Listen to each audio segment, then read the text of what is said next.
What is the biggest secret you've ever kept from your family? Growing up, our house was never clean and tidy. It wasn't disgusting or hoarder-like.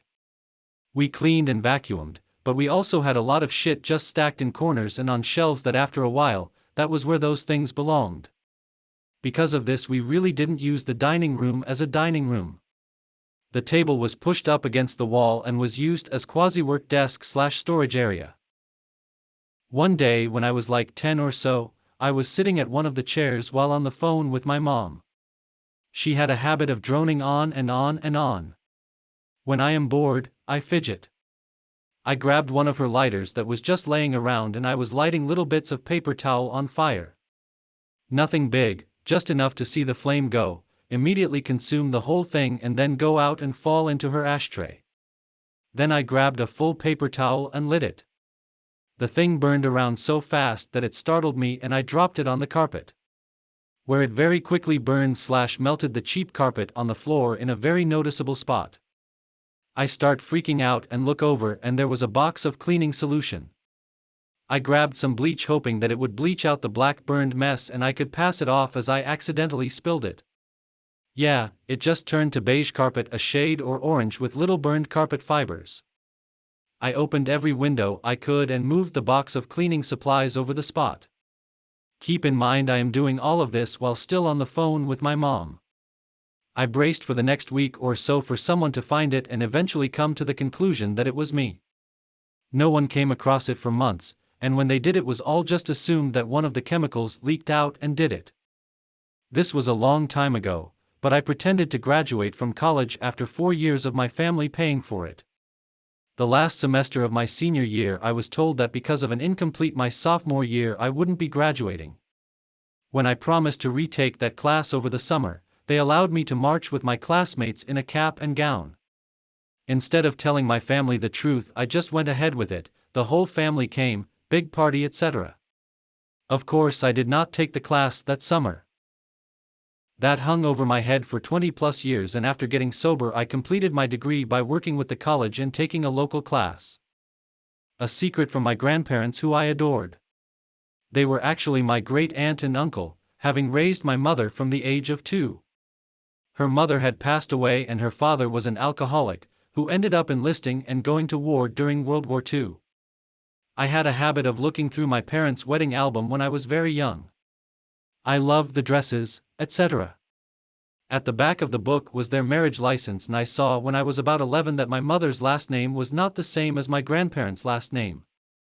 I asked her and she told me they were not her biological parents.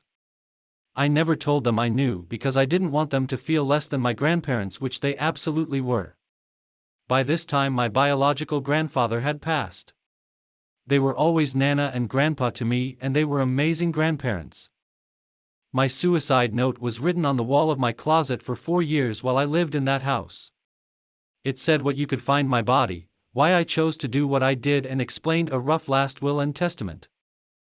When I moved out, my folks, who owned the home I lived in, never found it. I'm way happier now than I've ever been, and when I took everything out of my closet and I found it again, I broke down crying.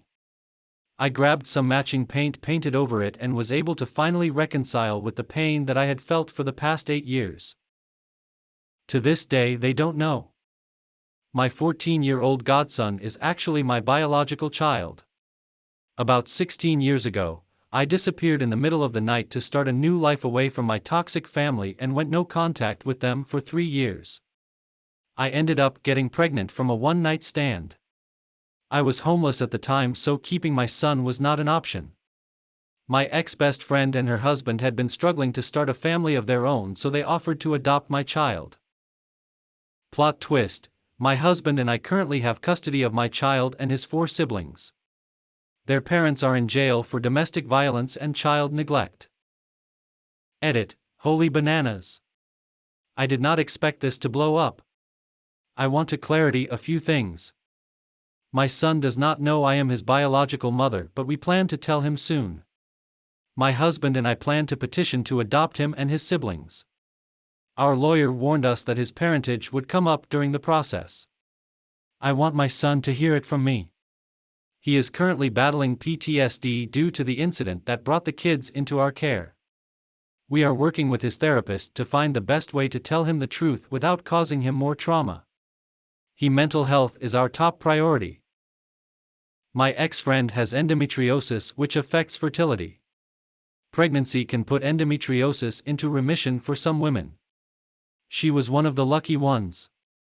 Once in remission, she had no trouble conceiving the other 4 kids. My husband and I are raising 11 children. We are in the process of adopting my 12-year-old cousin and took custody of her 2 older sisters last week. We also have a set of biological 1-year-old twins. 18 months ago, we had 0 kids. Mom had a handmade heirloom blanket from her great-grandmother. When I was a kid, my action figures decided to torture my sister's Barbies for information on the location of the secret base. When the Barbie general still wouldn't talk after having her arm melted to a stump on the spinny bit on top of the lawnmower engine, she was forced to watch as her co-conspirators melted in a Tupperware vat of gasoline. When the interrogation started getting out of hand, I threw water on the gasoline to put out the fire, splashing it on the side of the house and setting the house on fire. I panicked, ran inside, grabbed the first heirloom blanket I could find and smothered the fire, melting one side of the blanket. My parents' relatively uninspired interrogation techniques were unable to solve the mystery of the missing heirloom. I used to live in a house where the woods was our backyard. About 15 years ago, my stepdad and I were hitting golf balls in the back with his clubs. I still had a few golf balls left and he told me to put his clubs away when I finished and he went back inside. Well, when he was out of sight, I decided to use his $900 driver which, at the time, was too big for me to use. I took a swing and the head of the driver immediately hit the ground and the neck snapped near the head and was hanging on by a few splinters. My heart sank and I quickly put the clubs away in the trunk of the SUV like he asked me to and prayed that I wouldn't be murdered in my sleep. Well, a few days later my stepdad goes back to grab his golf bag. Luckily for me, the hydraulics on the back hatch of our SUV was starting to go out for a few weeks now and it swung down and pulled a Marie Antoinette on that driver. My stepdad was pissed. I still haven't told him that I was mainly responsive for the destruction of his driver club. *Edit, the cost of the driver may not have cost that much, but it was expensive. It may have been around $500. But as a kid, things that are always highly valued toward adults always seem really expensive. *Edit 2, my stepdad always went with Callaway golf clubs. It was most likely a Callaway driver. I was in a long-distance relationship with someone from another country for 2 years. I would travel nearly every month to visit them or they would come to me. They had no idea when they messaged me, I was sometimes out of the country, either in their country or on a trip somewhere else. I was living a completely different life that barely anyone knew about. Edit. It's been interesting to read some other people's similar experiences. A lot of people are also experiencing this due to culture, religion, or families not supporting. My reason was a little different. I had come out of a relationship with a very abusive and dangerous person. He had completely embedded themselves in my family's life, and when I finally left them, I lost my family with it. I moved to the next town over and kept contact with my parents, but all information about daily life was hidden. I built a life slowly, and part of that was a solo trip abroad, where I met someone. I was far too terrified to tell them the truth about what had happened with my ex. I didn't think they'd believe me and I didn't want them to know. My parents eventually cut ties with him, but my brother stayed friends with him after. I went NC with my brother for 4 years in total. I was so scared my ex would find out and come looking for me due to jealousy that the relationship was kept a secret from most people I knew, including my parents, in case they let something slip to my brother. I have left the country now for good, and I'm sure there's people who I have some degree of connection to, that have no idea I ever left. I've always been someone that has kept their cards close to their chest, and life circumstances have contributed to that greatly.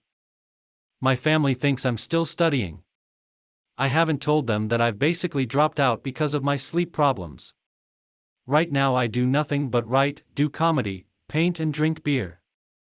They think I'm gonna have a degree in about a month and a half, so that's gonna be a fun talk.